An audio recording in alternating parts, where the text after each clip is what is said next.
Hello teachers and student, welcome to our YouTube channel AAS exam.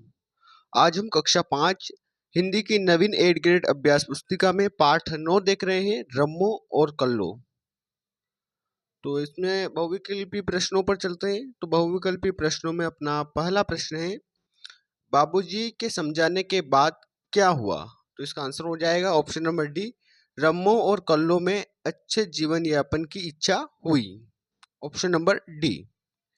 अब है दूसरा प्रश्न, रधिया ने अपनी बेटियों के बारे में क्यों कहा कि बाबूजी आपने उनका जीवन बदल दिया? तो इसका आंसर हो जाएगा ऑप्शन नंबर डी, वे पढ़ लिखकर अपने पैरों पर खड़ी हो गई।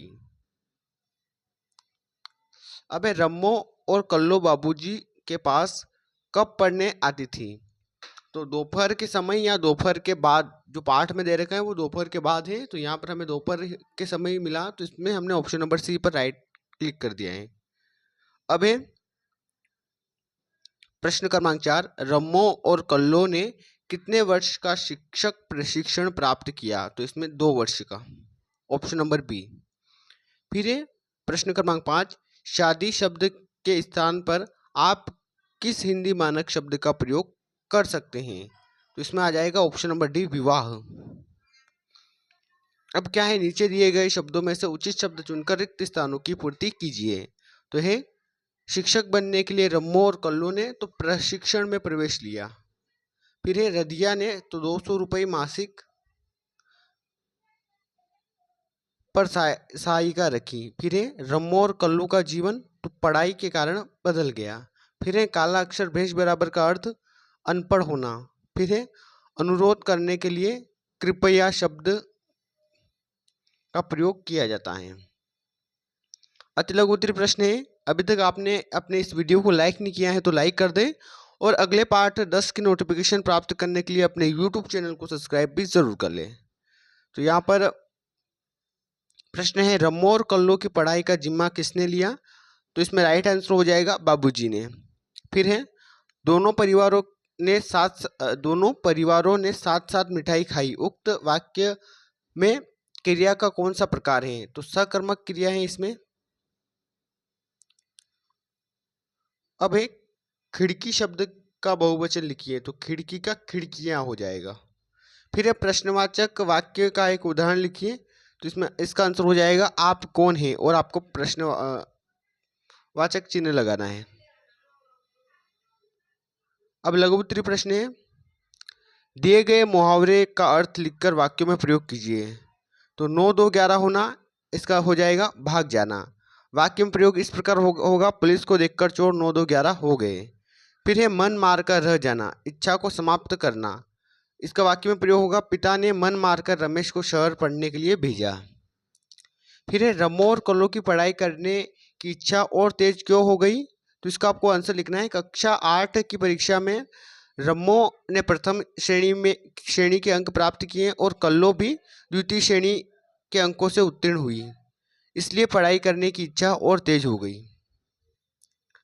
अब अगला प्रश्न है, रधिया अपनी बेटियों को पढ़ाने से मना क्यों कर रही थी? इसका आंसर आपको लिखना है, वह सोचती थी जब ये पढ़ जाएगी तो हमारी जाति में इनके लिए पढ़ा लिखा लड़का कहाँ से मिलेगा, इसलिए विद्यालय जाने मतलब इनके विद्यालय जाने से रधिया को काम की कठिनाई होगी। तो दोनों कारण थे कि एक तो उसको काम में भी कठिनाई होती है, वो दोनों विद्यालय जाती, और दूसरा है वो पढ़ लेती तो फिर उनके लिए पढ़ा लिखा लड़का कहाँ से ढूंढेगी, ये दोनों समस्या थी।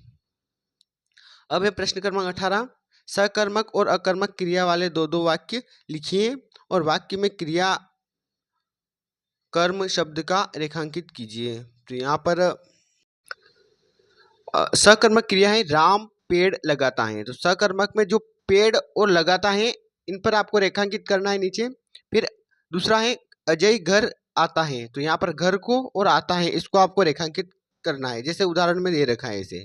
फिर है अकर्मक क्रिया, तो अकर्मक क्रिया में सीता गाती है तो गाती है पर आपको रेखांकित करना है। फिर गीता बोलती है तो बोलती है पर आपको रेखांकित करना है। इस प्रकार से आपको यहाँ पर रेखांकित करना है। आगे देखते हैं, ख वाला प्रश्न है, निम्नलिखित शब्दों के मध्य में योजक चिन्ह हटाकर उनके उनके स्थान पर क्या लिखा जाएगा? तो सुख और दुख, राजधर्म राज और धर्म, धर्म अधर्म का धर्म और अधर्म, माता पिता माता और पिता, और उच्च ऊपर नीचे तो ऊपर और नीचे आ जाएगा। अब दीर्घोत्तरी प्रश्न है, आपके अनुसार पढ़ना लिखना क्यों जरूरी है? तो इसका आंसर आपको बताना है। पढ़ा लिखा व्यक्ति सामाजिक और मानसिक तौर पर अच्छा प्रदर्शन करता है, उसका सर्वांगीण विकास होता है। रोजगार प्राप्ति के लिए भी पढ़ना लिखना आवश्यक है। पढ़े लिखे व्यक्तियों का समाज में सम्मान व प्रतिष्ठा प्राप्त होती है। अगला है, निस्वार्थ भाव से सेवा से आप क्या समझते हैं? आप निस्वार्थ भाव से किसकी सेवा करते हैं? अपने विचार लिखिए। इसका आपको लिखना है, वह सेवा जिसमें अपना कोई स्वार्थ न हो उसे हम निस्वार्थ सेवा कहते हैं। हम निस्वार्थ भाव से अपने मित्रों व कक्षा के साथी का सहयोग करते हैं, किसी प्यासे को व्यक्ति को पानी पिलाते हैं, किसी जरूरतमंद व असहाय व्यक्ति की सहायता करते हैं। इससे हमें आत्मसंतुष्टि मिलती है। तो ये अपना पार्ट 9 रमो और कल्लो कंप्लीट हुआ। अगले पार्ट 10 की नोटिफिकेशन प्राप्त करने के लिए अपने यूट्यूब चैनल को सब्सक्राइब करें और इस वीडियो को लाइक भी जरूर करें। धन्यवाद।